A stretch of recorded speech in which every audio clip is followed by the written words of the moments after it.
The engine room. Another crank, the original one. Yeah. We had it all straightened, machined up on the journals, so you cast the bearings to match the journals, yeah. And then there's crank noses off the old one, and that's just been lapped on, so that's on a taper.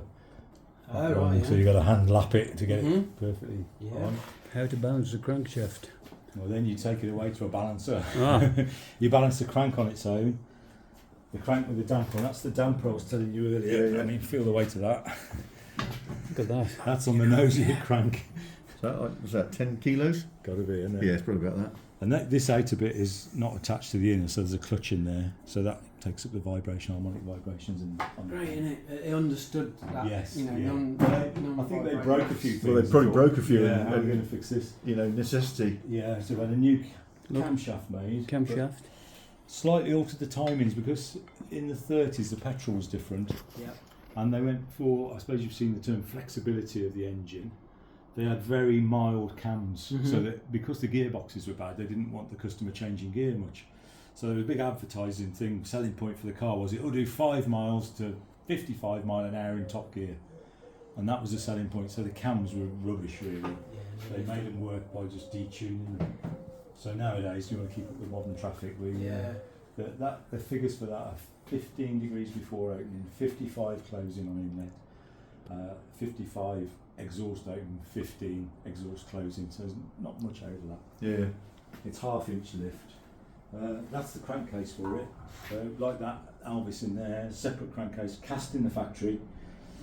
This is the block. Are you getting much? Good. You know, good. I was brought up in The block. Birmingham, but Yeah. you know there were some big industrial places then. You know, Birmingham, Battersea, Salioak was just awash with precision engineering. Have you got that support still? Or? Yeah, there's still those old guys out there, little back street shops. Yeah. We get customers from Switzerland, say, and they come and I broke this gear, you know.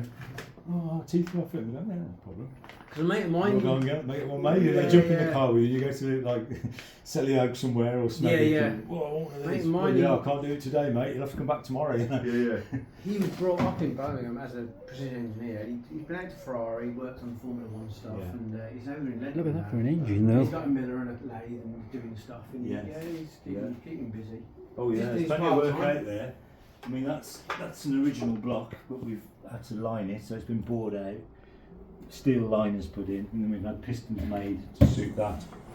It's good that you've still got an organic element of Here, engineering here. to support you, Yeah. as opposed to having to go I to mean, some bloody bits Germany we or struggle with. Yeah, I can imagine. This is Alvis's own design clutch, very bad. Look at really that for a terrible clutch. design, where massive parts, but everything like the driven disc is boilerplate steel, so that glows red hot. If you slip the clutch for 17 seconds, you'll burn it out.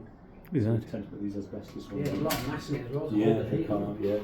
That's a And this engine is a V12, V12 E-type, but we've converted it to fuel injection from an XJS. E-type engine there. E-type V12, yeah, with late XJS fuel injection. But that's going to go in that E-type in there. Yeah. That was The engine room. to the guy. More to follow. He's in his 40s now. And he's like,